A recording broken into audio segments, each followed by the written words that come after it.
my pleasure to introduce our next speaker. But before we do that, last week it was the legislative conference of NABTU in Washington, D.C. And if any of you had an opportunity to ever go to the legislative conference, it is quite an event with speakers from all parties, and it's motivating and it's inspiring. And last week, I would say, was more special than most. Please run the video. You are promising America tonight you would never abuse power as retribution against anybody. Except for day one. Donald Trump, he's not a good man. He's not a good person. He does not care about anybody in this world except Donald Trump. That's it. That's all. A very clear and present danger. Now he's looking to get in that position again to exert revenge on people. I go all the way back to the 80s with Donald Trump and him trying to, get his mug on page 6 of the New York Post. The only difference between the Donald Trump of the 80s and the Donald Trump of today is he feels totally free to let his dark side out. And his dark side is very, very dark and very, very dangerous for this country. We can't let our democracy that we've worked for and we've cherished just disintegrate with the wrong leader at the wrong time. I can tell you that he personally committed to me that he was going to get our pensions fixed. He understood who was affected by these pensions. He assured me, I'm the President of the United States, I'll just call Mitch, I'll tell him to put it in the bill. Is everybody gonna love me? Everybody loves me, right? Is everybody gonna love me? Yes, Mr. President, you fix the pension, everybody's gonna love you. Well, that was wasted breath. There was lots of other things put in that bill. There was tax cuts put in that bill for rich people. Donald Trump promised infrastructure every year. Infrastructure is the easiest of all. Donald Trump was not interested in any of the policy that actually goes along with being President of the United States. Trump was interested in the pomp and circumstance, the plane, the helicopter. It's all about him. Donald Trump is incapable of running anything, let alone the most powerful country in the history of the world. And God help us if he gets anywhere near that White House in the future. The president signed the bipartisan infrastructure bill, CHIPS and Science the Act. landmark Inflation Reduction Act. Hard-fought victory for the president. These massive pieces of legislation have been passed. It's incredible, but it isn't like Schoolhouse Rock, okay? There's lots of work to be done after the president actually signs a bill. They can write the rules so the rules work for working people. They can write the rules so the rules don't work for working people. The language that President Biden put in the legislation, he's got everybody covered. Forgot about nobody. It's been amazing. 15 million new jobs in just 3 years. 800,000 new manufacturing jobs in America and counting. So many times we were promised, and then nobody really delivered. Once again, somebody comes in and promises, only lo and behold, delivering. I think we'll step back from where we're at in a few years, and we'll realize how big the impact of Joe Biden and Kamala Harris has been. With the monumental pieces of legislation that they passed, that are just now starting to take root from coast to coast in this country. The future is so bright, it's unbelievable. We're bringing domestic manufacturing back. We're going to get broadband for the first time in huge swaths of this country. President Biden fixed our pension funds to make them even more solid for the future. Like they say, rising tide lifts all boats. By the time Biden's done his second term, anybody that wants a middle class living in this country is going to have the opportunity to have one, whether it's in construction or someplace else. This is all made possible through the work that he's done, working with leaders in Congress to set the table for the renaissance of the American economy. Towns that have been forgotten and left behind for dead are coming alive again because of you all and what we're doing. Finish the job. We are the United States of America. North America's building trade unions couldn't be more proud or dedicated to the endorsement of Joseph Biden and Kamala Harris for President and Vice President of the United States of America. We will use everything at our disposal in our quest to have Joe Biden reelected as the President of the United States. You can count on NABTU getting it done.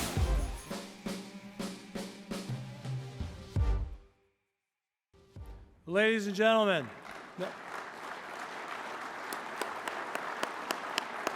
it is my pleasure to introduce a man who needs no introduction, a glazier from Local 252 in Philadelphia, a man who goes to work every day for workers, a friend of workers in the United States and a friend of workers here in Canada, President Sean McGarvey.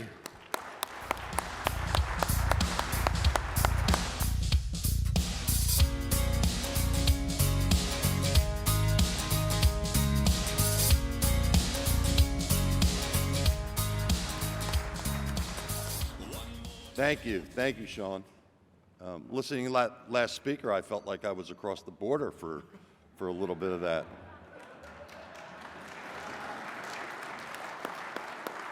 Good morning, brothers and sisters. North America's Building Trade Union's Governing Board, the Canadian Executive Board, Secretary-Treasurer Brandon Bishop, and CBTU Executive Director Sean Strickland and I are honored that you're joining us from all over the 14 unionized construction trades and the provincial councils representing rural and urban communities across this great nation. NABTU recognizes the great work that you do to coordinate on various crucial issues across Canada. We commend your steadfast work, dedication to our mission, and unwavering commitment to the current and future members.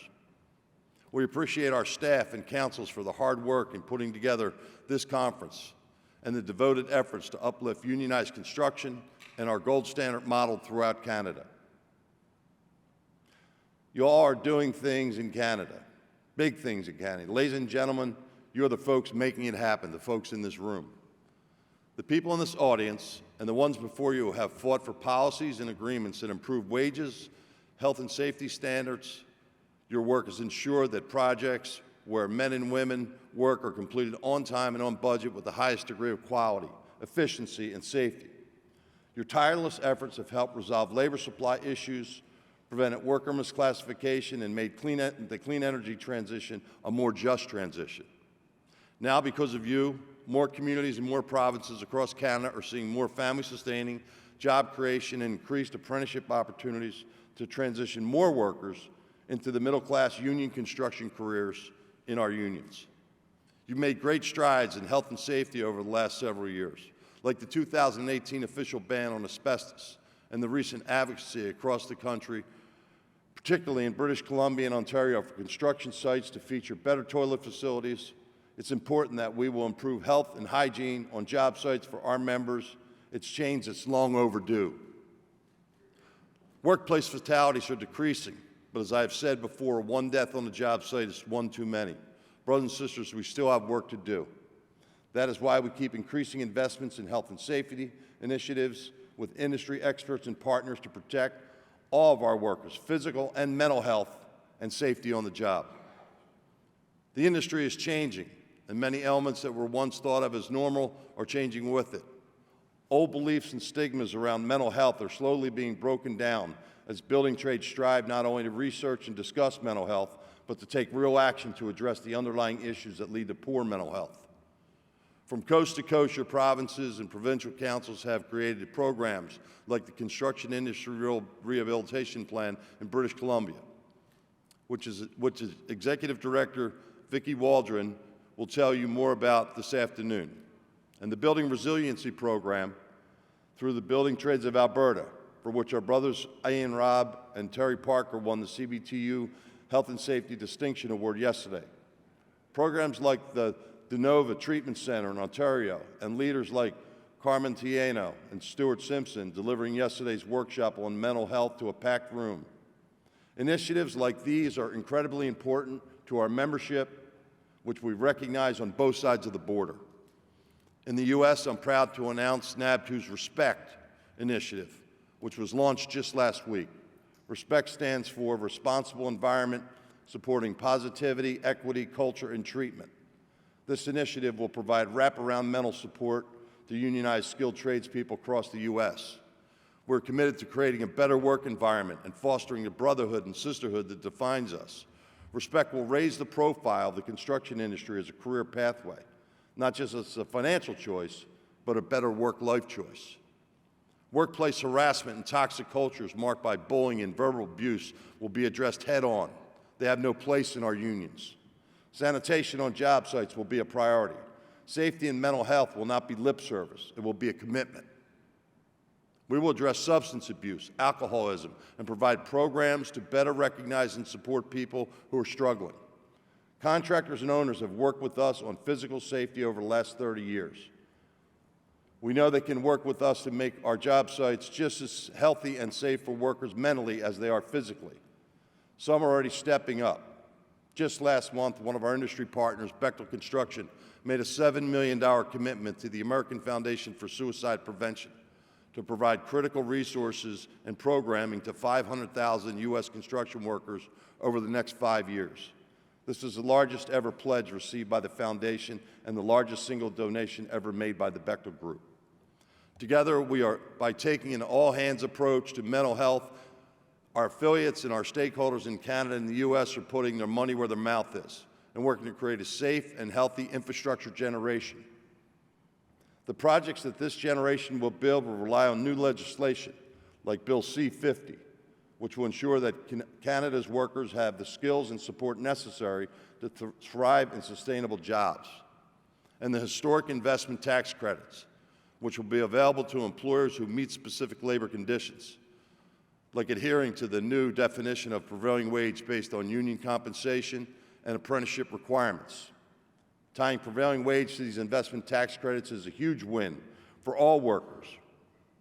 All new investments in the green economy must have good labor conditions attached to them, and this is a great start. We need to get elbows up on the investment tax credits, implement them, and keep building on the infrastructure to support the country as it moves towards net zero. The generation of unionized skilled people with access to the highest health and safety standards and the greatest mental and physical health care ever is the same generation that will then be able to lead Canada's transition to net zero, because we know that workers should be at the forefront of this once-in-a-generation transition. We also need to more strictly enforce the rules of temporary foreign worker programs to ensure that workers are not being misclassified and to ensure that Canadian skilled trades workers are prioritized. Canada's building trade unions advocates for an immigration system that focuses on permanent and sustainable immigration, with policies that respect the dignity of all newcomers to Canada and the economic conditions of construction workers who already live and work in Canada. Our workers would not be the safest and best trained in the world if not for contribution of immigrants from across the globe who have chosen to call Canada home. Legislation that prioritizes workers would not be possible without the support of the federal government. I want to take a moment to thank the political speakers we have heard from so far. Prime Minister Trudeau, even the leader of the opposition party, the leader of the NDP, Minister of Labor O'Regan, Minister of Employment and Workforce Development and Official Languages, I'm not going to try and pronounce that last name, Boissonnon. How's that? Alberta Minister of Advanced Education, Rajan Sawhney, and Ontario Minister of Labour, David Pickney. Bipartisanship has helped legislation like Bill C-58, the new federal anti-SCAB bill, move forward. The significance of federally regulated anti-SCAB bill to the unionized labor movement cannot be overstated. This is a huge win for unionized labor, and even though it does not directly impact the trades, we strongly support the legislation and the strong message it sends about protecting workers. Brothers and sisters, we know a thing or two about protecting workers. That's why the theme of this conference is training a safe, skilled workforce, because safety is one of the cornerstones of the building trades community. And we've made great strides for successfully advocating for greater health and safety standards on job sites, but there's more work yet to be done to ensure that every worker feels safe at work. This means continuing to change the culture to one that is more welcoming of women, people of color, people from LGBT and community and indigenous peoples. Our brothers and sisters in these communities are doing incredible work. Look at Lyle Daniels, the Community Indigenous Director of the Building Trades of Alberta, an instrumental part of Indigenous awareness training that has been ongoing for the last several years, delivered by Lyle to more than 400 of our building trades leaders across Canada. Just a couple months ago, Lyle, alongside CBTU and Skill Plan, who we heard from this morning, was in BC for the launch of a virtual version of that training. Incredible work from Lyle and all those involved. Congratulations and thank you.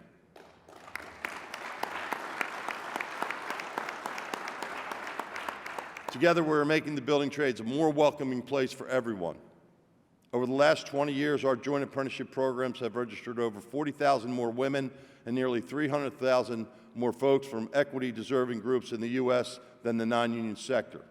As we invest over $2 billion annually in North America in workforce development, and our registered apprenticeship system continues to be the gold standard for providing our contractors with the most well-trained, highest quality, and skilled workers in the world. Our Helmets to Hard Hats program continues to place thousands of military veterans into our training system in the U.S. and Canada. We've had more KSTs in the U.S. than ever before last year. Our tradeswomen initiatives are growing exponentially. Our Build Together Indigenous initiatives, along with NABTU's Tradeswomen Heroes program and Lean In Circles, are bringing together thousands of women of all experience levels, empowering tradeswomen and building skills that our sisters on and off the job site. A key part of our Tradeswomen program is the annual Tradeswomen Build Nations Conference. TWBN is now the largest gathering of building trades members on a yearly basis. This event is more than a conference, it's a movement that empowers our sisters, increases recruitment and retention, and advances standards and policies to support tradeswomen in our industry. Please come and please send your tradeswomen to this year's conference in September in New Orleans. Brothers and sisters, we applaud our council, our industry partners, and all of our community partners, and all of you in this room for your work to make our industry more diverse, equitable, inclusive for all people. With these partnerships, with our programs expanding on-ramps to registered apprenticeship and supporting more young people entering the industry with wraparound services like childcare and efforts to transform the construction industry's culture from job site to job site, we will be able to meet the moment ahead of us, recruit and retain a more diverse workforce, and make sure that our job sites safe work environments for everyone,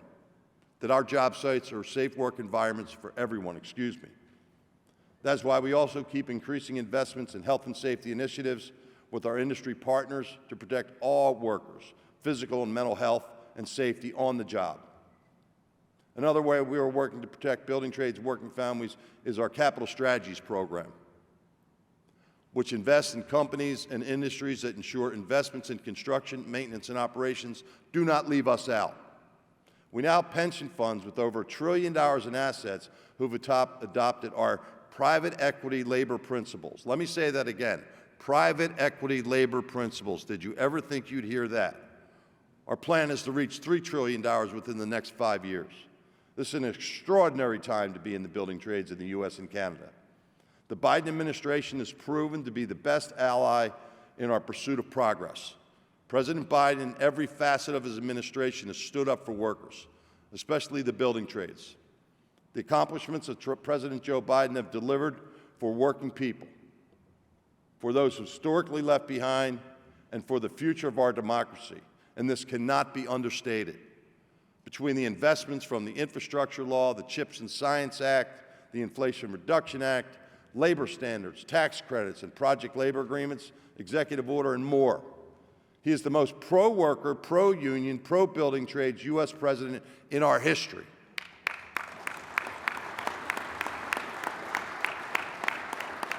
And I will close with this. Behind every policy win and every investment win in North America, there are real workers' lives at stake. Your attention, leadership, and dedication can truly make or break the foundations we are laying. Brothers and sisters, our responsibility to make our value known. It's our responsibility to make our value known. We must communicate to everyone who we are and what we do, because we are in the business of changing lives. Talk to your neighbors, friends, and community about the incredible opportunities we provide. Tell parents and young people that the building trades apprenticeship delivers a life-changing opportunity to truly succeed without having to go to university. Make our policy wins known. Promote the stories of young apprentice, journey-level workers, and retirees from your local whose lives are being changed by our model and these investments. Brothers and sisters, all of us must seize the moment. You are creating the opportunities now for the infrastructure generation that will uplift more people into the middle class and include more people who have been left behind. You are the change makers who are training a safe, skilled workforce and building careers for the next generation of building trades union members. The most diverse, equitable, and inclusive infrastructure generation ever. Don't stop. Keep changing lives for the better, for today and tomorrow. Thank you again for joining us this week, and we wish you all the best at this conference. Thank you from the bottom of my heart to all my Canadian brothers and sisters.